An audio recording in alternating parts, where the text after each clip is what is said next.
Hello అండి, అందరికీ నమస్కారం. ఇవాల్టి మన కథ గొప్ప మనసు. శ్రీకర్ పెళ్లి కూతురు సుందరి. శ్రీకర్ సహ ఉద్యోగిని. సుమారు 2 సంవత్సరాల క్రితం ఆమె శ్రీకర్ పనిచేస్తున్న ఆఫీస్లో చేరింది.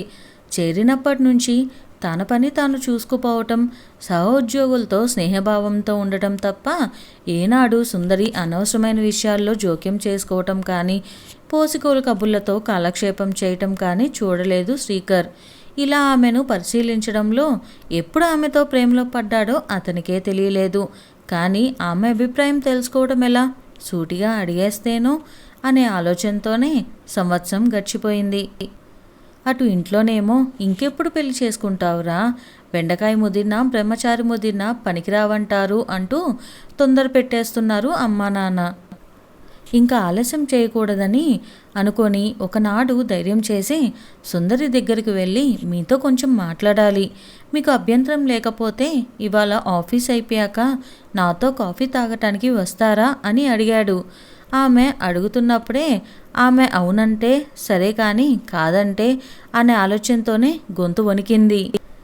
ఇక సుందరి ఒకసారి శ్రీకర్ వైపు చూసి ఏమనుకుందో ఏమో, అలాగే తప్పక వస్తాను అంది సుందరి.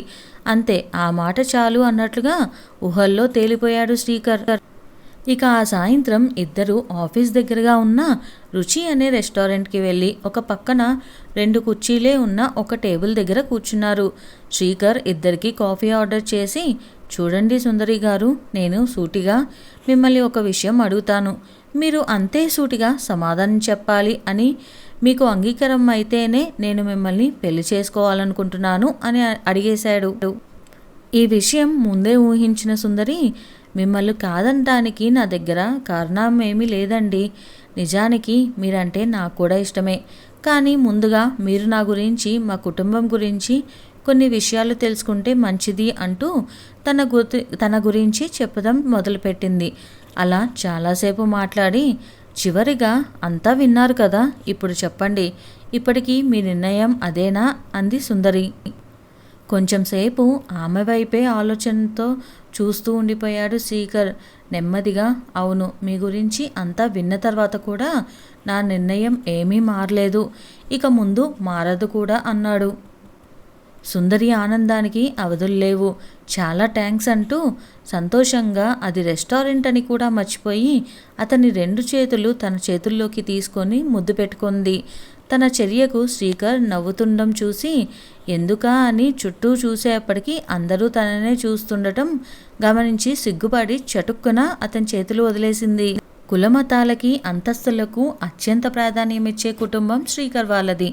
శ్రీకర్కి తమ కులానికి అంతస్తుకి సరితూగే అమ్మాయినే చూద్దామనుకుంటుండగా, అమ్మా నాన్న, నేను మా ఆఫీస్లో పనిచేసే నా సహా ఉద్యోగి సుందరి అనే అమ్మాయిని పెళ్లి చేసుకోవాలని నిర్ణయించుకున్నాను అంటూ శ్రీకర్ చెప్పిన మాటలతో ఆశ్చర్యపోయారు శ్రీకర్ తల్లిదండ్రులు దామోదరం, కౌసల్యకు. సుందరి కులం అంతస్తు వివరాలు అడుగుదామని అనుకున్నా అడిగితే కొడుకుకి కోపం వస్తుందేమో అని మౌనంగా ఉండిపోయిన దామోదరం దంపతులకి సుందరి తండ్రి శరభయ్య గారు పెద్ద పేరు మోసిన వ్యాపారస్తులు అని శ్రీకర్ చెప్పగా విని మన అంతస్తుకి తగిన సంబంధమే అనుకొని అప్పటికి సంతోషించారు. కానీ ఆ క్షణంలో శరభయ్య గారిది ఏ కులం అని తెలుసుకుందామనే ఆలోచనే తట్టలేదు దామోదరం దంపతులకి. కట్న కానుకల ప్రసక్తి ఏమీ తేవద్దని పెళ్లి చూపులకి వెళ్లే ముందే తల్లిదండ్రులకి చెప్పేశాడు శ్రీకర్. కొడుకు మాటలకి కొంత అసంతృప్తి లోనైనా కోడలు గుణవంతురాలు, చదువుకున్నది, అందమైనది, ముఖ్యంగా కొడుకు ఇష్టపడ్డవాది అని సరిపెట్టుకున్నారు దామోదరం దంపతులు. పైగా శరభయ్య గారు తమ కులస్తులే అని తెలిసి ఇంకా సంతోషించారు. దగ్గరలోనే మంచి ముహూర్తం ఉండటం, ఇరుపక్షాల నిశ్చితార్థం అవసరం లేదనుకోవటంతో ఏకంగా పెళ్లి ముహూర్తమే నిశ్చయించబడింది. మరో 15 రోజుల్లో శ్రీకర్ సుందరిల పెళ్లి. కట్నం లేదు కదా అని పెళ్లి తూతూ మంత్రంగా చేస్తే కుదరదు. మా హోదాకి తగ్గట్లుగా ఘనంగా చేయాలి సుమా, ఎక్కడ ఏ లోపం రాకూడదు అంటూ కాబోయే బియ్యంకుడు శరభయ్య గారికి ముందుగానే చెప్పారు దామోదరం దంపతులు. ఆ విషయంలో మీరు నిశ్చింతగా ఉండవచ్చు, పెళ్లి ఘనంగా చేస్తాము అంటూ అంగీకరించారు సుందరి తల్లిదండ్రులు శరభయ్య, సావిత్రమ్మలు. కులమతాలకు పెద్దపీట వేసే తల్లిదండ్రులకు పెళ్లికి ముందరే సుందరిని గురించి నిజం చెబితే మంచిదని నిర్ణయించుకొని తోటలో కూర్చొని మాట్లాడుకుంటున్న తల్లిదండ్రుల దగ్గరికి శ్రీకర్ అక్కడ వాళ్ళు ఎవరితోనో ఏదో ముఖ్యమైన చర్చలో ఉండడం గమనించి వెనక్కి లోపలికి వెళ్ళిపోయాడు. అంతలో శ్రీకర్ ఇలా రా అని తండ్రి పిలుపు వినిపించింది. అది పిలుపులా కంటే అరుపులా వినిపించింది శ్రీకర్కి. ఏమై ఉంటుందో అనుకుంటూ అక్కడికి వెళ్ళి ఏమైంది నాన్న అని అడిగాడు తండ్రిని. నేను విన్నది నిజమేనా? సుందరి శరభయ్య గారి కన్న కూతురు కాదట, వారి డ్రైవర్ కూతురట కదా ప్రశ్నించారు దామోదర్ గారు కటువుగా కొడుకుని. ఓ అయితే ఇదన్నమాట ఈ పెద్ద మనిషి ఇందాక నుంచి అమ్మా నాన్నలకు చెప్తుంది అనుకున్నారు శ్రీకర్. ఏం సమాధానం చెప్పవేం? నేను విన్నది నిజమేనా? ఈ విషయం నీకు ముందే తెలుసా? తిరిగి గట్టిగా అడిగారు దామోదరం గారు. అవును నాన్న, నాకు తెలుసు అన్నాడు శ్రీకర్.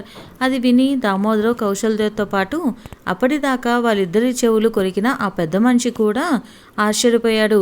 కొడుకు చేసిన పనికి దామోదర్ గారికి తన పరువు మంట కలిసినట్లుగా అయ్యింది.